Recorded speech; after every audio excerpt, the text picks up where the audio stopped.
YouTube channel SSLC social science പരീക്ഷയിൽ ചോദിക്കാവുന്ന important ആയിട്ടുള്ളൊരു ചോദ്യമാണ് മെർക്കൻ്റലിസം. അപ്പോൾ നമുക്കതൊന്ന് നോക്കാം.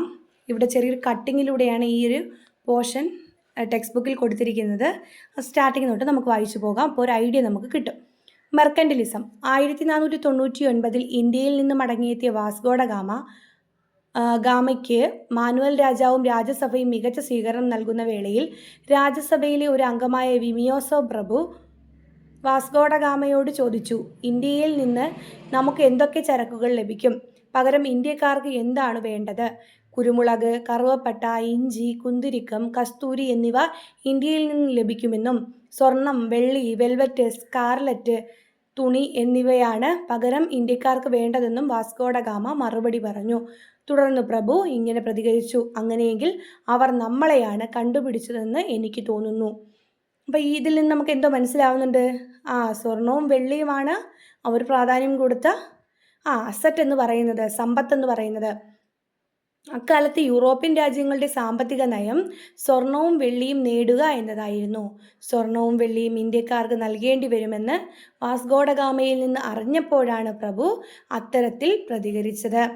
വ്യാപാരത്തിലൂടെ സ്വർണവും വെള്ളിയും നേടുക എന്നതിന് പ്രാധാന്യം നൽകുന്ന അക്കാലത്തെ സാമ്പത്തിക നയമാണ് മെർക്കൻ്റലിസം. വ്യാപാരത്തിലൂടെ സ്വർണവും വെള്ളിയും നേടുക എന്നതിന് പ്രാധാന്യം നൽകുന്ന അക്കാലത്തെ സാമ്പത്തിക നയത്തിൻ്റെ പേരെന്താണ്?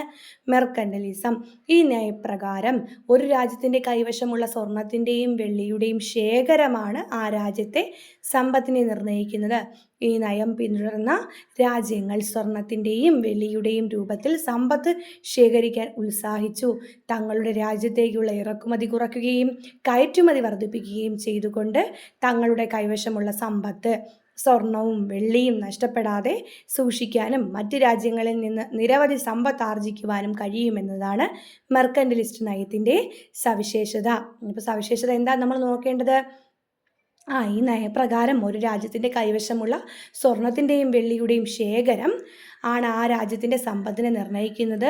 ഈ നയം പിന്തുടരുന്ന രാജ്യങ്ങൾ സ്വർണത്തിൻ്റെയും വെള്ളിയുടെയും രൂപത്തിൽ സമ്പത്ത് ശേഖരിക്കാൻ ഉത്സാഹിക്കുകയും തങ്ങളുടെ രാജ്യത്തേക്കുള്ള ഇറക്കുമതി കുറയ്ക്കുകയും കയറ്റുമതി വർദ്ധിപ്പിക്കുകയും ചെയ്തുകൊണ്ട് തങ്ങളുടെ കൈവശമുള്ള സമ്പത്ത് നഷ്ടപ്പെടാതെ സൂക്ഷിക്കാനും മറ്റ് രാജ്യങ്ങളിൽ നിന്ന് പരമാവധി സമ്പത്ത് ആർജിക്കാനും കഴിയുമെന്നതാണ് മെർക്കൻ്റലിസത്തിൻ്റെ പ്രത്യേകത. ബുള്ളിയൻ നാണയം എന്താണ്? ബുള്ളിയൻ കോയിൻ സമ്പത്ത് എന്ന നിലയ്ക്ക് ശേഖരിച്ച സ്വർണം, വെള്ളി എന്നീ വിലപിടിപ്പുള്ള ലോഹങ്ങൾ ബുള്ളിയൻ എന്നാണ് വിളിക്കപ്പെടുന്നത്. ബുള്ളിയൻ നാണയത്തിൽ അടങ്ങിയിരിക്കുന്ന ലോഹങ്ങളുടെ അളവും അതിൻ്റെ മൂല്യവുമാണ് വിനിമയത്തിന് പരിഗണിക്കപ്പെടുന്നത്. ഉദാഹരണം, ഒരു സ്വർണ്ണ നാണയത്തിലെ സ്വർണത്തിൻ്റെ മൂല്യം അതിൻ്റെ വിനിമയ മൂല്യമായി പരിഗണിക്കുന്നതാണ് ബുള്ളിയൻ സമ്പ്രദായം. ജസ്റ്റ് അതൊന്ന് ഓർത്താൽ മതി. ബാക്കി മെർക്കൻ്റലിസം നന്നായിട്ടൊന്ന് വായിച്ചു വെക്കുക. Okay, thank